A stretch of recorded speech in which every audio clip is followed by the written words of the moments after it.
20살 때부터 나는 어린이 캠프 지도자, 글쓰기 교사, 유치원 교사, 아동미술 교사, 놀이 수학 교사, 모래놀이 교사, 독서 토론 논술 지도사, 독서치료 상담사, 연극배우, 코치, 작가 10가지가 넘는 직업을 가지며 상황에 맞게 역량을 발휘할 수 있는 일을 선택했고 그때마다 투신했다.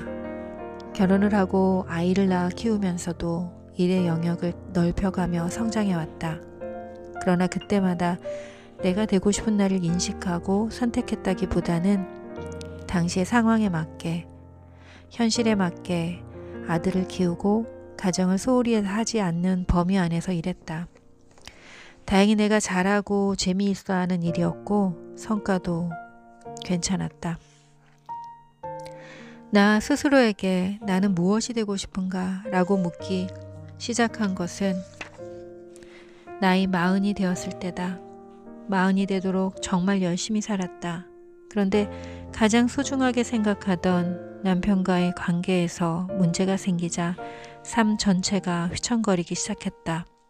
스스로가 길바닥에 버려진 개똥보다 못한 존재로 느껴질 만큼 자존감이 떨어졌다. 그동안은 정말 잘 살고 있다고 생각했다. 남부럽지 않은 삶이라고 자부하고 있었다. 그러나 불화가 시작되자 나는 이전과 같은 방식으로는 더 살아갈 수 없다는 것을 느꼈다. 그리고 그때 비로소 깨달았다. 내가 다른 사람의 인정과 칭찬만을 위해 무던히도 애쓰며 살았다는 것을. 삶의 중심에 내가 없었다는 것을 알게 되자 진정한 나로 살고 싶어졌다. 이전과는 다른 삶을 살아야겠다고 생각했을 때 마음 깊은 곳에서 질문이 떠올랐다. 나는 무엇이 되고 싶은가?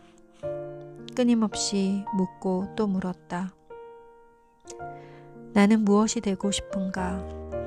이 질문은 나에게 어떻게 살 것인가? 혹은 어떻게 기억되고 싶은가와 마찬가지의 무게였다. 처음 스스로에게 이 질문을 했을 때는 아주 오랫동안 이 사회에서 세뇌당한 사람답게 타인에게 인정받는 직업을 먼저 떠올렸다. 교수나 작가처럼 세상에 그럴듯이 정해놓은 번듯한 직함이 필요하다고 느꼈다.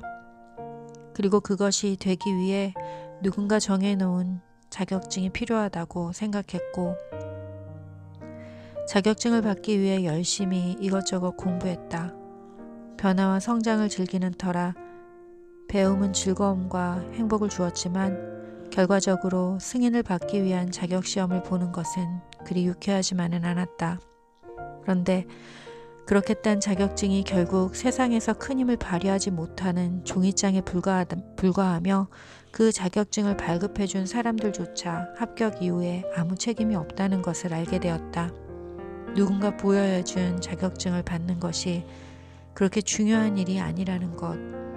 나도 절차만 밟으면 그들처럼 자격증을 발급해 줄 수 있는 자리로 옮겨 앉을 수 있다는 것을 알게 된 것은 꽤 많은 돈과 시간을 들인 후였다. 누군가에게 인정받는 것이 의미가 없다는 것을 깨닫자 나는 어떤 태도에 마음이 갔다. 우아함, 온유함, 겸손함, 카리스마 있는 사람이 되고 싶었다. 이런 마음이 들 때마다 나는 습관처럼 또 무언가를 배우고 어떤 사람인 척 행동했다. 늘 새로운 배움을 선택하느라 그때마다 초보자의 자리에서 긴장하고 떨었다. 이전과 다른 방식으로 새롭게 살고 싶어 몸부림쳤지만 언제나 저 멀리 있는 목표에 비하면 나는 여전히 부족하기 짝이 없는 사람으로 느껴졌다. 그렇게 스스로를 자책하며 지내던 나이 40에 강아지 똥을 다시 꺼내 읽게 되었다. 이 책에는 아무에게도 사랑받지 못하는 강아지 똥이 나온다. 강아지 똥은 자신의 모습이 서럽게 울며 화를 내고 홀로 차가운 길바닥에 누워 내리는 눈을 맞기도 한다. 그러다 무언가 세상에 도움이 되는 존재가 되고 싶어진다. 난 이렇게 더러운 똥인데 어떻게 착하게 살 수 있을까?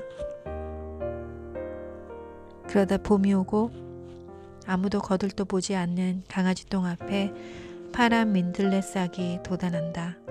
민들레는 그동안 강아지똥을 무시하고 함부로 말했던 다른 이들과 달리 그의 질문을 친절하게 받아준다. 세상에 나오자마자 더러운 똥이라고 외면당하던 강아지똥은 민들레와 마주보며 다정하게 많은 이야기를 나눈다. 그리고 하늘의 별처럼 고운 꽃을 피운다는 민들레를 위해 기꺼이 걸음이 되어주기로 결심한다. 내리는 빗물에 몸이 녹아 물컹해진 강아지똥은 기쁜 마음으로 민들레 싹을 힘껏 끌어안는다. 강아지똥은 온몸을 잘게 부숴 고스란히 녹여가며 민들레의 몸속으로 들어간다. 민들레 뿌리와 줄기를 타고 올라가 마침내 꽃봉오리를 맺게 한다. 스스로 아무짝에도 쓸모없는 존재라고 생각하며 서럽게 울던 강아지똥은 별처럼 빛나는 꽃이 된다. 향긋한 꽃향기가 되어 바람을 타고 세상 멀리 퍼져나간다. 스스로를 자책하며 상처 입은 희생자 역할을 자처하던 나는 타고난 정체성을 10분 발휘해 아름다운 일을 해낸 강아지 똥을 보면서 나는 무엇이 되고 싶은가에 대한 답을 얻을 수 있었다.